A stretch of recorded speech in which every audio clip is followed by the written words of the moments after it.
అది చట్టం ఉందే, నేనంటలేను. నువ్వు ఇది బాగుంది ఏంది, ఆయన 10 పోతే నాకు వస్తుందా?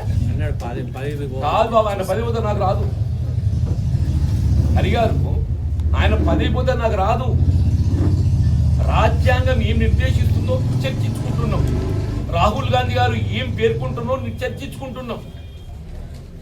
రాహుల్ గాంధీ గారు ఏం పేర్కొన్నారో గది చర్చిస్తున్నాం.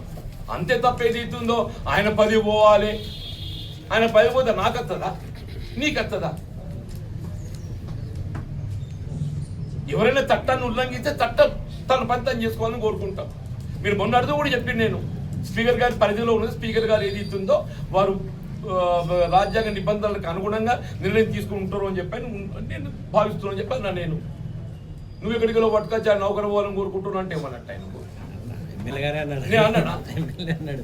పార్టీ మారినందుకు నా పదవి పోవాలని చెప్పి చూస్తున్నాం నాయకులు అని చెప్పేసి అని అన్నాడు. అరే రాజ్యాంగం అంటుంది అంటే పార్టీ మారితే పదవి తొలగింప చేయాలని చెప్పి రాజ్యాంగం చెప్తుంది. నేను చెప్తాను, నేను నువ్వు చదువుకో రాజ్యాంగం, నీకు ఈ మాట కాదు ఈ మాట ఇస్తాను. నేను రాజ్యాంగ నిబంధనలు ఏం చెప్తున్నాయో మీకు కావాలి, మీరు చదువుకోలేదు అంటలేను. నేను రాజ్యాంగ నిబంధనలు ఏం చెప్తున్నాయో ఒకసారి గమనించండి. మీరు రాజ్యాంగ నిబంధనలు చర్చిస్తున్నాం. మనం రాజ్యాంగ నిబంధనలను కూడా చర్చించకూడదు. అంబేద్కర్ ఏదైతే ఉందో ఆయన చెప్పింది చదువుకోవాలి కానీ దాన్ని అమలు చేయొద్దు, ఆచరించద్దు అని చెప్పండి. దుర్గా ఊరుకుంటాడా? మా బండిశంకర్ ఊరుకుంటాడా? అంటే అంబేద్కర్ అంటారు. ఇక మా అంబేద్కర్ చెప్పింది ఒక్కడు ఆచరించాడు, మీరే మనుషులు అని చెప్పి అంటారు. అన్నారే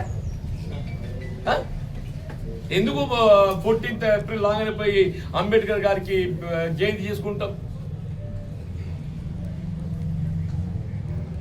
ఎందుకు? వారి ఆలోచన విధానాన్ని గౌరవించి వారు రూపొందించే రాజ్యాంగాన్ని గౌరవించే కదనే, రాజ్యాంగాన్ని గౌరవించేయింది. నువ్వేమంటావు? గౌరవించాలంటావా వద్దంటావా? నువ్వేమంటావు చెప్పు. ఇప్పుడు నువ్వేమంటావు చెప్పు.